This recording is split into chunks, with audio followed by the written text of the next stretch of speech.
Today we're going to make a very soft and yummy bread with potato and a hint of rosemary.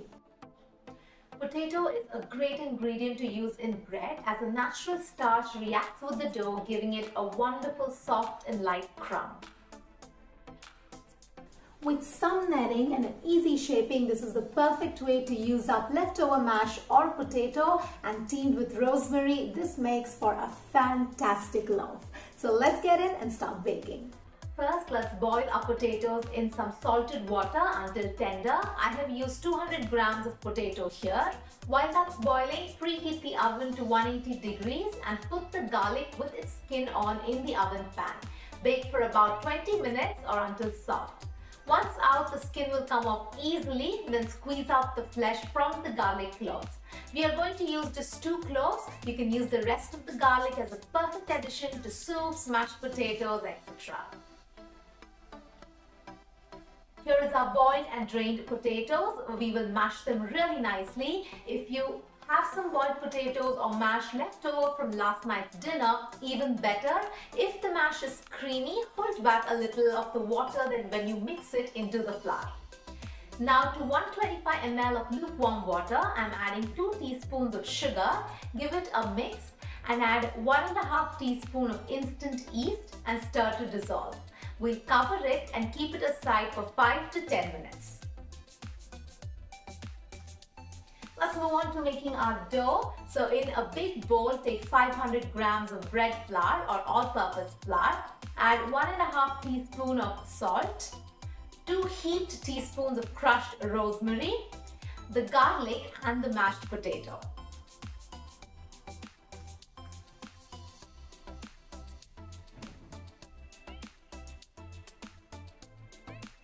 Mix everything with your hands so the potato is mixed well with the flour.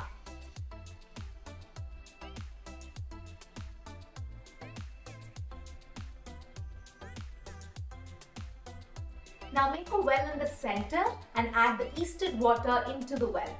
You can see how nicely the yeast has formed, meaning that the yeast is perfectly good to use. I'm adding 125 ml of lukewarm water to the same glass to use later. Bring everything together into a dough with your hands or with a spatula.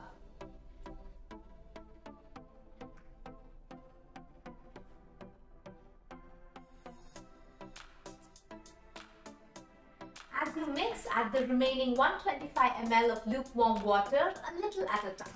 As the flour is incorporated, the dough will start to take shape.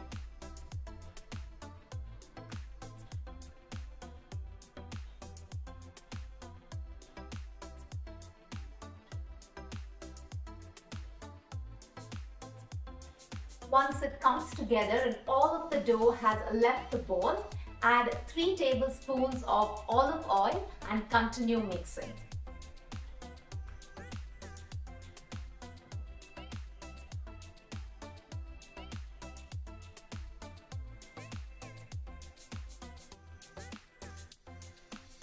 Once the oil is mixed in, turn the dough onto a clean surface and knead for 10 minutes. At this point, things may get a little messy, but be persistent and continue mixing. The dough will have sticky texture at this point. Do not add more flour. A wetter dough is harder to handle at first but produces a better bread. Bear in mind that the dough will become less sticky as you knead. After kneading for 10 minutes, shape it into a ball and place the knead dough in a lightly oiled bowl, cover with a damp cloth or a cling wrap and leave to prove for about 60 to 80 minutes or until doubled in size. It's been 80 minutes and the dough is so beautifully more than doubled in size. Knock back the dough by folding it onto itself several times and pushing out the air with your knuckles and heels of your hand. Do this until all the air is knocked out and the dough is smooth. Then let it rest for about 5 minutes. This will give the dough the time to relax and thus helps in shaping the dough in the next step. It will spring back less. Now let's generously sprinkle our work surface with flour. Turn the dough onto the flat surface Now we will roughly shape this into an oval ball and divide it into 2 halves. This measurement gives you 2 big loaves of bread.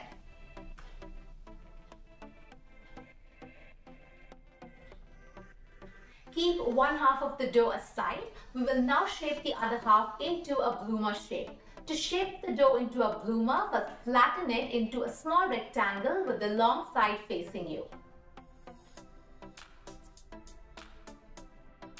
Fold the long side farthest from you onto the middle of the triangle, then fold the long side closer to you into the middle on top of the other fold.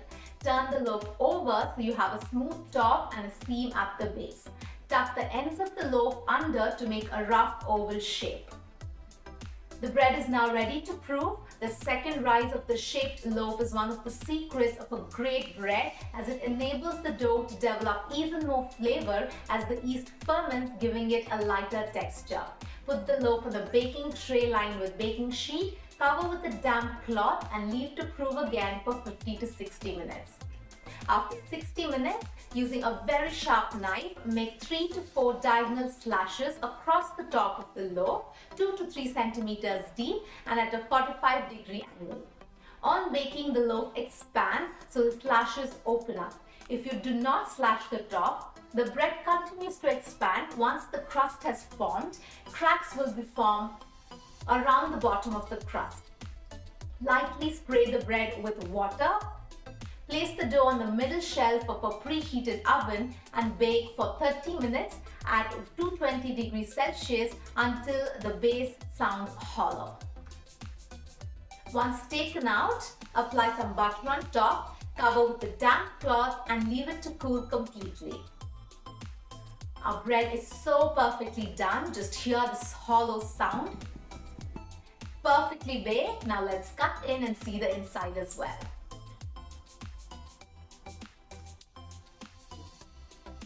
As you can see, it's got a very lightish green color, all because of the potatoes and rosemary, and it smells even better. And just see how soft it is. It's lighter and softer than any regular bread. That's the magic of potatoes. Have these with butter, as toast, with soups, pastas, or use it to make this amazingly juicy sandwich, recipe of which will be out next week. So do subscribe to our channel. You do not want to miss this sandwich. Trust me, it's that good. For more yummy recipes, do subscribe to our channel and do give this video a like if you liked the recipe. We also have a great unique picnic sandwich recipe coming out very soon, made using this bread. So do click the bell icon so you're notified when the recipe is out. Have a great time baking and I will see you next time.